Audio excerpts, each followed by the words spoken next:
ተነገርክ፣ ተመከርክ፣ ተዘከርክ ትዕቢትህ የበዛ ነውና መልስህ ንቀት፣ ትችት በመልእክቱ ከመጠቀም ይልቅ ስለ መልእክቱ አድራሻ ወይም አድራሽ ማንነት ለማወቅ ደከምክ። አይ የሰው ልጅ ምክንያትን እየወለደ ሰበብን እየፈጠረ ልትጠቀምበት ይገባህ የነበረውን ቀናቶችና ወራቶች ዓመታትንም በከንቱ አሳለፍክ። ጥቂቶች ግን ተጠቅመውበታል። ወደ ፈጣሪያቸው ጉያ ገቡ፣ ተሸሸጉ፣ ቅጥራቸውን አጠበቁ። አንተስ በምን ላይ አረፍክ? አዝናለሁ፣ ጊዜ አበቃ።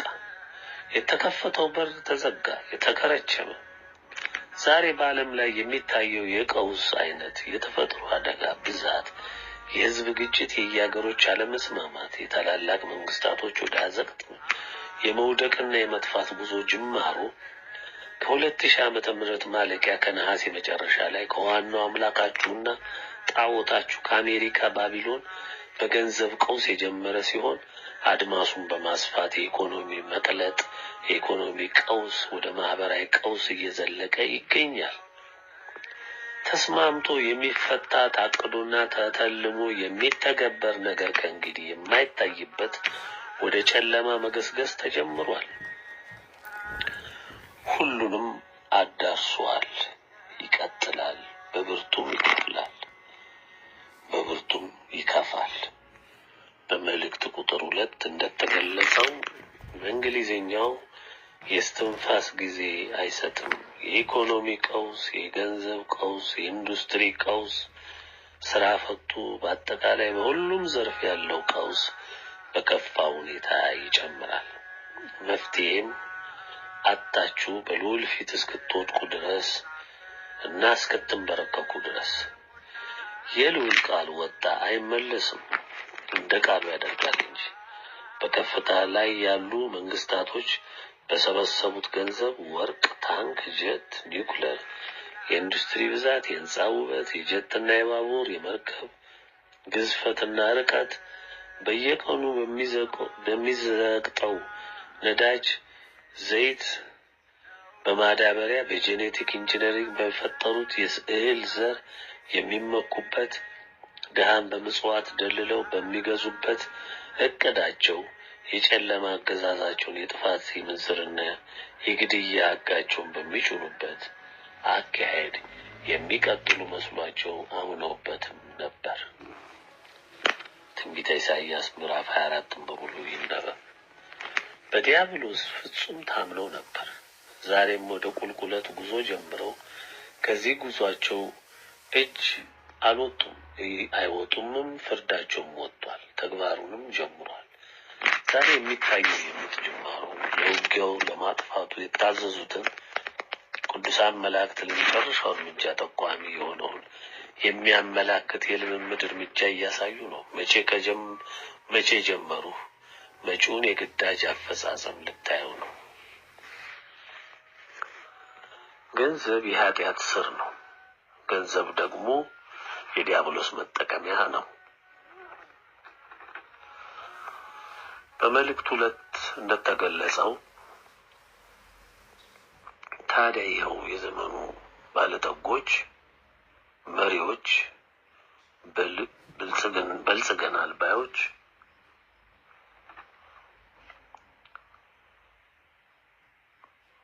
አገሮች ዋና መታመኛቸው ይኸው በቁጥር ለመግለጽ የሚያታክት ገንዘባቸውና ወርቃቸው ነው።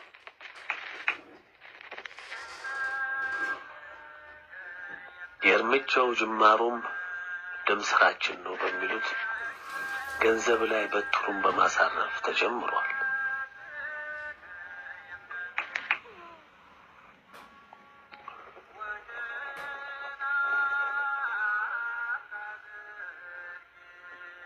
ከእጃቸው እንደ ሰም ይቀልጣል፣ እየቀለጠም ይገኛል። ስለ ትርፍ ብቻ እንጂ ስለ መክሰር ሰምተው የማያውቁ በአሜሪካ፣ በአውሮፓ፣ በኤሲያ፣ በላቲን አሜሪካ፣ በአፍሪካ ያሉ ታላላቅ ባንኮች፣ ኢንሹራንሶች ከመስከረም ወዲህ እየተመቱ ናቸው። በዓለም ያለው ቀውስ ምን ይመስላል? በዚህ ቀውስስ የጉዳቱ መጠን እንዴት ነው? በጥቅሉ በገንዘብ ቀውስ እንደምንሰማው በአጭር ወራቶች ውስጥ ባንኮች ከ3 ትሪሊዮን በላይ በአውሮፓና በአሜሪካ ብቻ ያሉት አጥተዋል። ይህ አሃዝ ኢንሹራንሶችን ክስረት ሳይጀምር ነው። የሞርጌጅ ባንኮች ከመደበኛ ባንኮች በሚቀራረብ መጠን ከስረዋል። አረቦች 2.2 ትሪሊዮን አጥተዋል። ይህ ሂደት ገና አልተገታም፣ አይገታም። የኢኮኖሚ ቀውሱ መጠኑንና አድማሱን በማስፋት ሁሉም የምድር ብርቱ ነን ባይ መንግስታቶች እስኪከስሙ ይቀጥላል። ዛሬ ይህንን አደጋ ለማጥፋት ምን እቅድ ተነደፈ? ምንስ እየተደረገ ነው ብንል ከመንግስት ካዝና ያለውን ከህዝብ የተሰበሰበውን ፌዴራል የገንዘብ ክምችት ላይ በመቀነስ መደጎምን ተያይዘውታል። አሜሪካ ባቢሎን በቡሽ ዘመን 700 ቢሊዮን፣ አሜሪካ ባቢሎን በኦባማ ዘመን 879 ቢሊዮን፣ እንግሊዝ ትንሿ ባቢሎን 90 ቢሊዮን፣ ሲንጋፖር 13.3 ቢሊዮን፣ ጀርመን 470 ቢሊዮን፣ ቻይና 570 ቢሊዮን፣ ፈረንሳይም 18 ቢሊዮን፣ ራሽያ 28 ቢሊዮን፣ ደቡብ ኮሪያ 30 ቢሊዮን፣ አውስትራሊያ 14 ቢሊዮን፣ ካናዳ መጠኑ ያልታወቀ፣ ስፔን መጠኑ ያልታወቀ፣ ሌሎችም እንዲሁ ከ2 እስከ 10 ቢሊዮን ከማዕከላዊ ባንካቸው ፌዴራል ሪዘርቭ በማውጣት ደጉመዋል፣ ቤል አውት አድርገዋል። በድጎማ በቅዱ በምኞት የሚቆሙ መስሏቸው ይደክማሉ። ከንቶች በመልእክት 1 ሆነ 2 እንደተገለጸው ህልማቸው ቅዳቸው ሁሉ ቅዠት ይሆናል እንጂ የሚለውጠው ነገር የለም። ሞርጌጅ ባንኮች፣ መሸቃቀቂያ ገበያዎች የሚባሉት ሁሉ በታላቅ ክስረት እየተመቱ ሲሆን ከመንግስት ካዝና የድረሱልኝ ድጋፍና ድጎማ እየተደረገላቸው ነው። ሆኖም 10 ቦታ እንደተበሳን ስራ ውሃ ባናቱ ሲገባ ከስር እንደሚያንዠቀዥቀው ተመልሰው እና መላልሰው በማፍሰስና በመውደቅ ላይ ይገኛሉ። ታላላቅ የመኪና፣ የኤሌክትሮኒክስ፣ የሸቀጥ ኢንዱስትሪዎቻቸው በመክሰር ሰራተኞቻቸውን በማባረር ላይ ይገኛሉ። በታንክና በጠመንጃ የማይፈቱት አደጋንና ጅምር እንጂ መቼ ወደ ከፋው ደርሷል። የኛ ብልሆች የኋለኛይቱ ዝንጀሮ በፊተኛዋ ትስቃለች ይባላል። እሱ ነው ይባባላሉ። ከንቶች ከንቱ የሚያደርጋቸው እርምጃ ጀመሩ እንጂ ገና መቼ ወደ ከፋ ፍጥነት ገቡ። ሲፈጥን ያኔ ሲፈጭ ታየዋለህ። እስትንፋት ሲዘጋ ቱልቱላ ሁሉ ይቆማል። ኖህ መርከብን አዘጋጀ፣ እንደታዘዘው ለዘርና ለምረት የታሰቡትን ሰበሰበ። እሱም ቤተሰቡም ተጠቃሎ ወደ መዳኛው የእግዚአብሔር እጅ ተጠለለ። ጌታ ከውጪ መርከቡን ዘጋው። የጥፋቱም እርምጃ ተጀመረ። ተጀምሮም አልቀረም፣ የሚቀርበውን ጠራርጎ ተፈጸመ። ትንቢተ ኢሳይያስ ምዕራፍ 8 ከ9 እስከ 10፣ ኦሪት ዘፍጥረት ምዕራፍ 7 ከ13 እስከ 16፣ ኦሪት ዘፍጥረት ምዕራፍ 7 በሙሉ ይነበብ። ዛሬስ አመንዛሪዎች የጣዖታችሁ የባቢሎን፣ አሜሪካ፣ የአውሮፓ፣ የኤሽያ፣ የመካከለኛው ምስራቅ መታመኛችሁ ግንቡ መሰንጠቅ ጀምሯል። አይነካንም ብላችሁ የተመካችሁበት የሀብት ክምችት ምንጫችሁ መንጠፍ ጀምሯል። በኖህ ዘመን ዝናቡ ሲጥል ቀስ በቀስ የውሃው ሙላት ምድርን መሸፈን ሲጀምር ሁሉ የአዳም ዘር ይደንሳል፣ ይስቃል፣ ይሳለቃል፣ ለነገውም እቅድ ያወጣል። እንደደነሰ፣ እንደዘለለ፣ እንደፎከረ በኖህ መርከብና በውስጧ በተጠለሉ በንቀትና በምናምንቴነት እንደተሳለቀ ዛሬ በእኔና በመሰሎቼ እንደምታደርጉት ከእግሩና ጥፍሩ ስር የነበረው ውሃ ወደ ጉልበቱ ወደ ወገቡ ሲደርስ አሁንም አልተመለሰም፣ ያላግጣል። ደረቱ ላይ ሲደርስ ግን መደንገጥ፣ ጥርስ ማፋጨት፣ መወራጨት ይጀመራል። ምን ዋጋ አለው? ውሃው ስራውን አላቆመም። አንገቱ ጋር ደረሰ። በስተመጨረሻ እስትንፋሱን ዘጋ። ይህ ነው የዘመናችን አመፀኞች ዕጣ። ይህ በእግዚአብሔር ቃል የተገለጸ የትናንት ክስተት ለእናንተ ለዛሬዎቹ በሰባ እጥፍ ይጨምራል። የኖህ ዘመን ሰዎችን በሞት ለምትልቁት ሲነገራችሁ መቼ ደነገጣችሁና? አንዳንድ ከአውሮፓና ከሌሎችም ሀገሮች ራሳቸውን ማጥፋት ጀምረዋል። ገና በስፋት ይቀጥላል። ሁሌ ሀብት ማጋበስ፣ ሁሌ ትርፍ፣ ሁሌ ዳንስ፣ ቀንም ሌትም ያለ እረፍት ለስልጣን የገንዘብ ሩጫ የትም የሚታይ የትልቅነት ምልክት ነበር። አሁን ግን ትርፍና ሁሌ በደሃ መቃብር ላይ ማደግና መበልጸግ የለምና ከበርቴና ባለስልጣን ድንገት ኪሳራ፣ ሞት፣ በሽታ፣ አደጋ ሲከታተልበት አእምሮ ስለማይሸከም ሞትን ይመርጣል። አሁን አልፎ አልፎ የሚታዩ ጠፊዎች ይችን ዓለም መሰናበታቸው የክብር ሞትን እንደሞቱ ይቆጠራል። ገና ሞት ይፈለጋል፣ ራሱን ይሸሽጋል። ይህ መጪው ዕጣ ፈንታችሁ ነው። አንደኛው መልእክት በ7/3/1998 ዓመተ ምህረት በዝርዝር እንደተገለጸው ተፈጻሚ እንደሚሆን ልትጠራጠሩ አይገባም። በሁለተኛው መልእክት በአማርኛ እንደተገለጸው፣ በሁለተኛው መልእክት በእንግሊዝኛው እንደተገለጸው፣ በድጋሚ ለመጨረሻ ጊዜ እንደተረጋገጠው ጊዜው መሟጠጡን እንዳበሰረው ሰምታችሁ መቼ ተጸጸታችሁ? ብዙዎች ሕሊና ውስጥ እየተመላለሰና እያሰናከለ ያለው ምንድን ነው? ለምንስ ማስተዋል ጠፋ ብንል ርቀን ሳንሄድ መልሱ ቅርብ ነው። አንደኛ እውነትን የሚፈልግ የሕሊናና የልብ ውሳኔ ማጣት። ሁለተኛ እውነትን የሚፈልግ ሁለተኛ እምነታችን መምሰልን እንጂ መሆኑን ስላልተላበሰ። ሶስተኛ አምልኮታችን ጌታ እንደተናገረው በእውነትና በመንፈስ ለማምለክ አለመወሰንና አለመፍቀዳችን።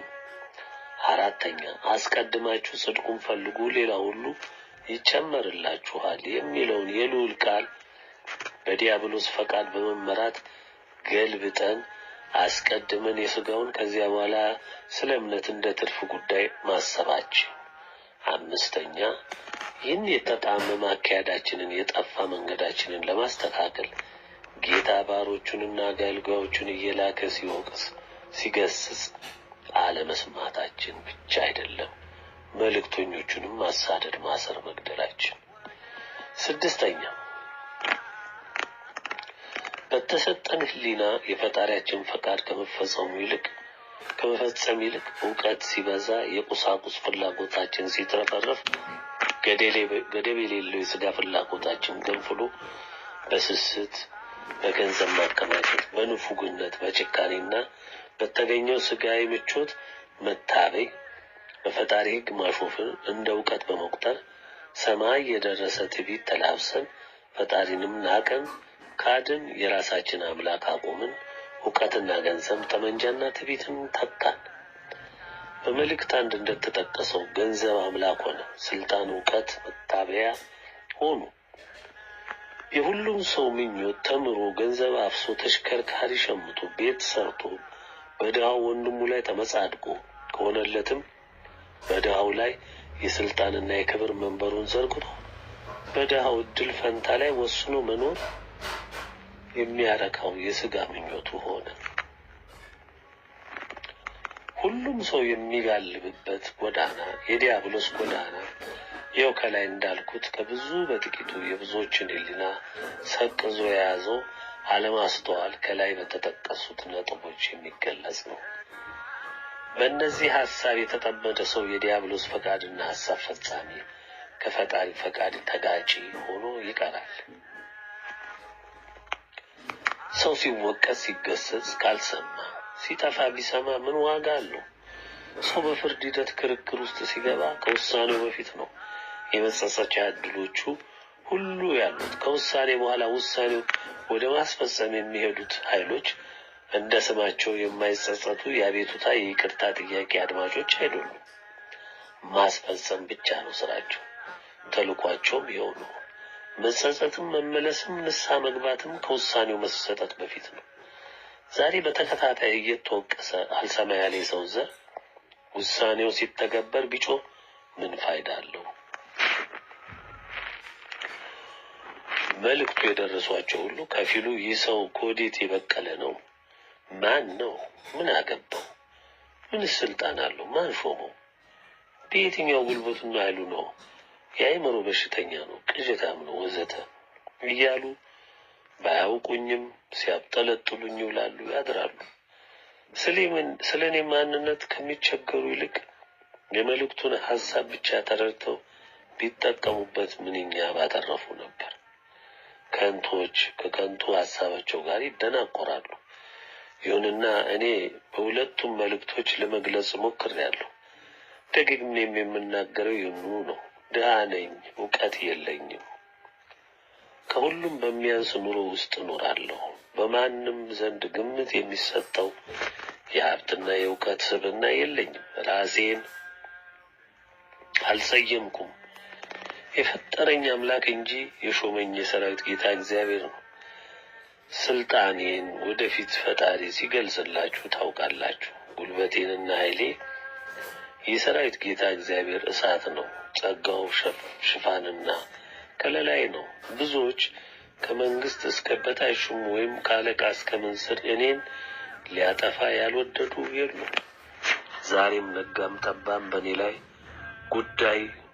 በእኔ ጉዳይ ትልቅ ስምሪት፣ እቅድ፣ ብልሃት፣ ማጥቃት፣ ማጥፋት ለማስፈጸም ይወጣሉ ይወርዳሉ። ግን በመልእክቱ 2 እንደገለጽኩት ከነሱ የሚበልጠው እነሱን በሚጠቅለው በሚያጠፋው የልዑል ኃይል የምጠበቅ ነኝና ምንም ሊሆን አልችልም። ክፉን አላሰብኩም፣ እንዳስብም ፈጣሪ አላስተማረኝ። ከአለቃ እስከ ምንዝር በእኔ ላይ በጓደኞቼ ላይ የጥፋት ስራ ሲሰሩ ሲያስቡ በከፍተኛ ወጪ ሲሰልሉ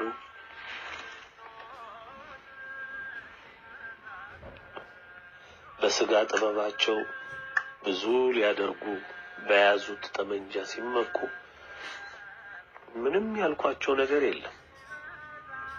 ታገስኳቸው እንጂ ምክር ተግሳጽ ከመሰንዘር በስተቀር ከዚያ አልዘለልኩም። ፈጣሪን ብጠይቅ ፍጹም በሳት እንደሚበሉ ነግሬያቸዋለሁ። ዛሬም ላረጋግጥላቸው እወዳለሁ። ብጠይቅ ተፈጻሚ ነው። በጠረጴዛቸው ላይ ስለ እኔ የሚቀርበውን ሪፖርት ዝርዝር አውቃለሁ። ትምክህት ግን ምን ያደርጋል? አዝንላቸዋለሁ። መልእክቱ ደርሷቸው ምን እንዳሉ ምን እንደወሰኑ ሁሉ በግሌ የሚታወቅ ነው። በግንቀትም እንደተሳለቁበት እረዳለሁ።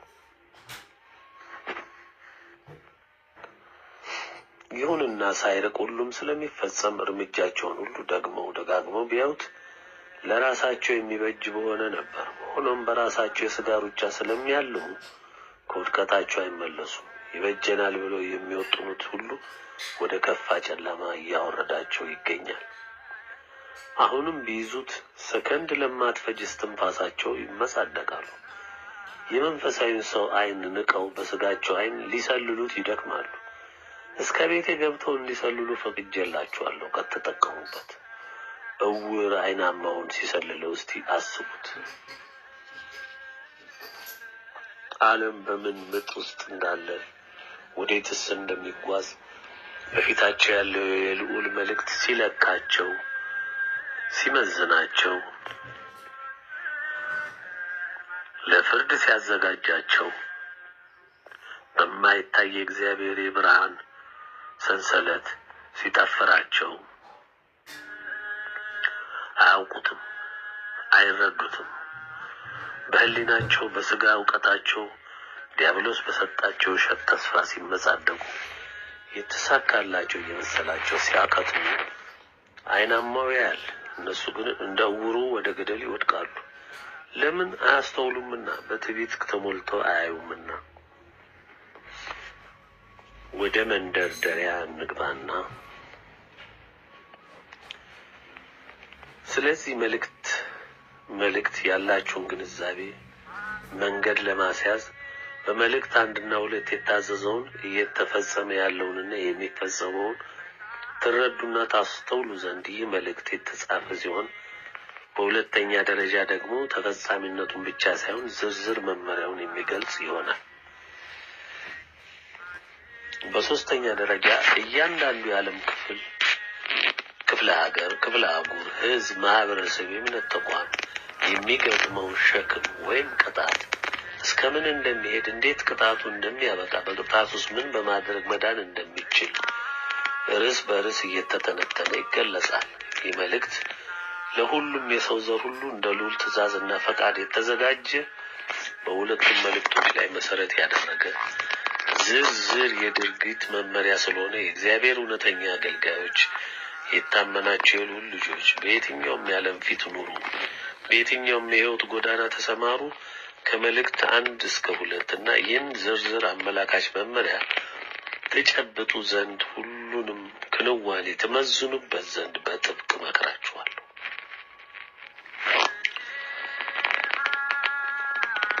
ሁሉንም ክንዋኔ ትመዝኑበት ዘንድ በጥብቅ እመክራችኋለሁ፣ አሳስባችኋለሁ። እንደምረዳው ለበጎ ቀን የተጠበቃችሁ ከጌታ ጋር ግንኙነታችሁ የጠበቀ በእጃችሁ ያለውን ትእዛዝ ታውቃላችሁ።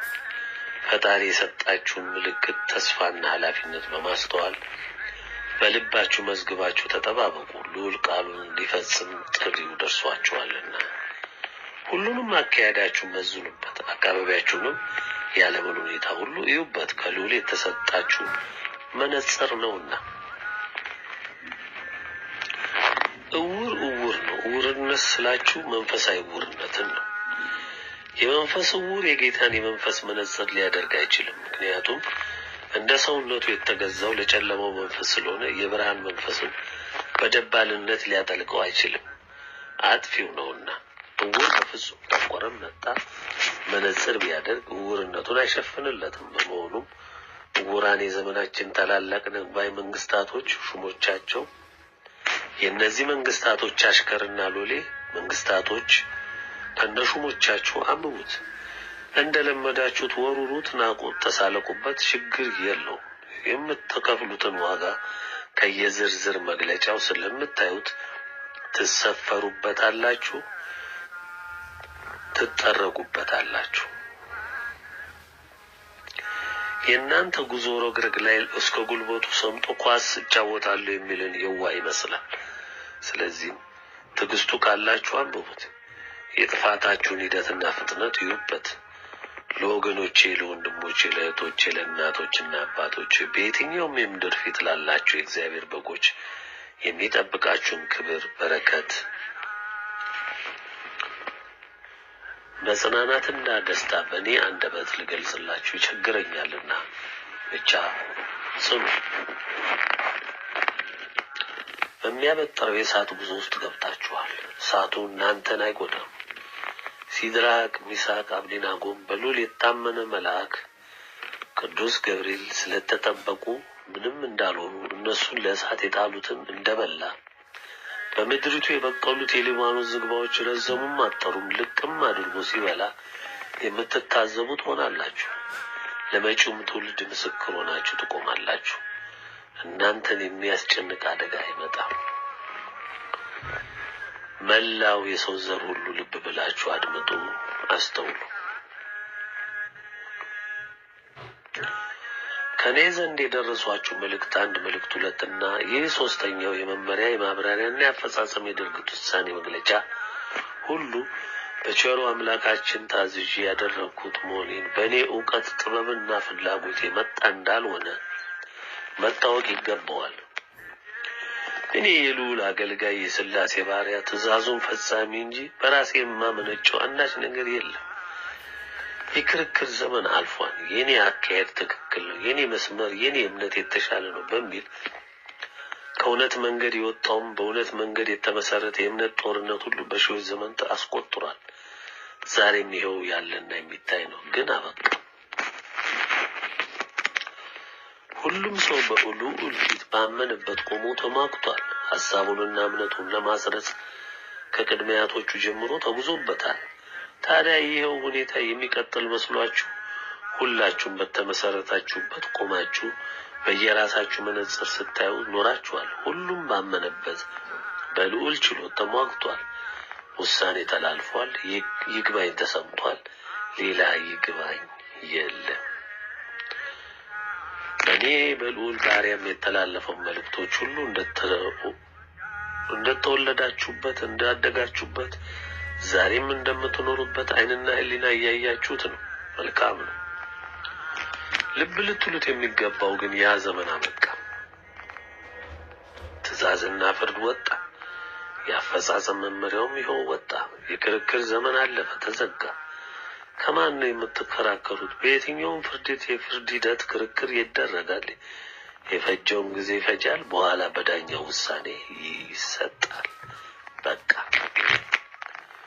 ትንቢተ ኢሳይያስ ምዕራፍ 43 ከቁጥር 8 እስከ 13 ለማነጻጸሪያ አንብቡት። እየነገርኳችሁ ያለው የልዑል ውሳኔ ነው። 1 2 ተነግሯችኋል። የዛሬው የውሳኔው አፈጻጸምና መመሪያ ከነሙሉ ማብራሪያው ቀርቦላችኋል። አበቃ። ማሳሰቢያ፣ በየርዕሱ ውስጥ የሚገለጹት ማብራሪያዎች፣ መመሪያዎች፣ የአፈጻጸምና የድርጊት ውሳኔዎች ሁሉ ርዕሱን በሚገባ እንዲገልጹ የታሰበና ያረጋገጠ ነው። በየርዕሱ የምታዩት የምትረዱት ሁሉ አንዱም ሳይወድቅ የሚፈጸምና የእናንተንም የሚዛን ግምት የሚያብራራ ሲሆን በዚያ ተመስርቶ የሚገጥማችሁን የቅጣት ሂደትና ፍጻሜውንም የሚያስረግጥ ነው። 1 ስለ ሁሉም መልእክቶች የሰዎች አቀባበልና ምንነታቸው። በመላው ዓለም ፊት ተበትኖ የሚኖረው የሰው ዘር ቁጥር በዝቶ ምድርን መሸፈን ከጀመረ ጀምሮ እንደየ አካባቢ ሁኔታ የሚስማማውን የኑሮ ሕግ መስርቶ በተለያየ ባህል፣ የእምነት፣ የአኗኗር ደንብ እየተገዛ መኖር ከጀመረ ቆየ። 7500 ዘመኖችም አለፉ። ፈጣሪ ከዚህ ምድር አዳምና ሔዋንን ፈጥሮ ለመልካም ቢያስባቸውም በትእዛዝ ጥሰት ከፊቱ መሸሽና ሞትንም የሚያህል ዕዳ ከተሸከሙ በኋላ በምድር ፊት ተበትነው ጥረው ግረው እንዲኖሩ በመወሰኑ